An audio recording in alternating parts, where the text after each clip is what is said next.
Spirit, when someone asks for healing, why do you pray, thy will be done, when healing is clearly his will? I would say to this, there's God's perfect will and there's God's permissive will. If healing is always God's will, then there shouldn't be a single Christian with any physical ailment. But we don't see that. God allows certain things for certain reasons. We don't always know. We know that Peter talks about the testing of our faith. We look at Paul. He was beaten. He was shipwrecked. He went without food. He went through different hardships, trial, tribulation. Many believe that he had malaria, that he had these searing migraines. Some even think that that was the thorn in the flesh that he was talking about. We see that he told Timothy to take a little wine for your stomach because Timothy had stomach problems.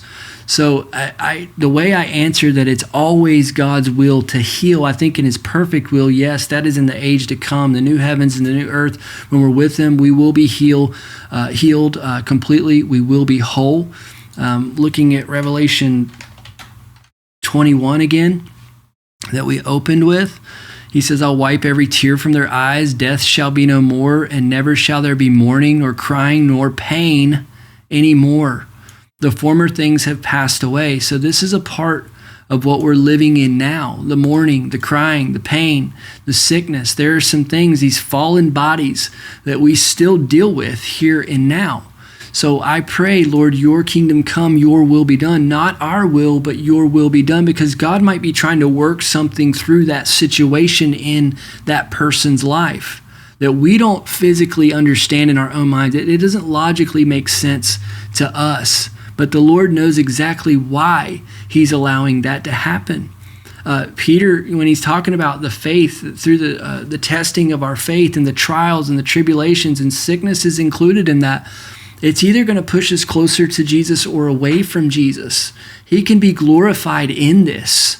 There's different purposes for this as well. But then there's also an adversary. There's also a devil. There's also sin. There's also a lot of different factors at play, and we don't always understand what is happening in every situation. So that's why I pray that his kingdom come, will be done on earth as it is in heaven. Not my will, yours be done.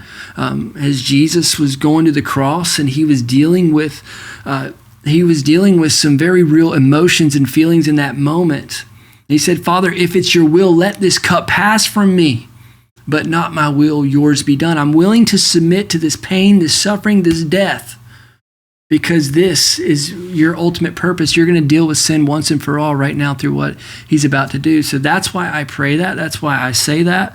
I'm not necessarily saying I'm 100% right in that, but that's currently my understanding and why I pray the way I do, because I believe God can heal. I believe he does heal. I've seen it. I've laid my hands on people and prayed and just experienced the Holy Spirit falling in that moment and radically healing people numerous times in my life. I've seen it. I know he can do it. I have the faith that he can do it. But, I've also watched people pass away from terminal illness and things that are believers in Jesus Christ, and people have prayed with them for years and even decades, and they never were healed. And this leaves us with a lot of difficulties understanding why a good and loving God would allow this. And we wrestle with this, but I have to trust that his purposes are good and that he truly understands why he's doing what he's doing. But my friend, I want to say this last and I'll move on to something else. Being with the Lord is absolutely the best place we could ever be. When we're talking about sickness that leads to death, you're talking about somebody who is in the presence of the King. I mean, when I look at Revelation 21, in this passage, this is where I want to be. I don't want the tears. Death is no more. No mourning, crying, pain. Former things have passed away. I want to be in the presence of God, fully in his presence for the rest of my life. So hopefully that makes sense. If you have a different view on that, I'd love to hear it. God bless you, man.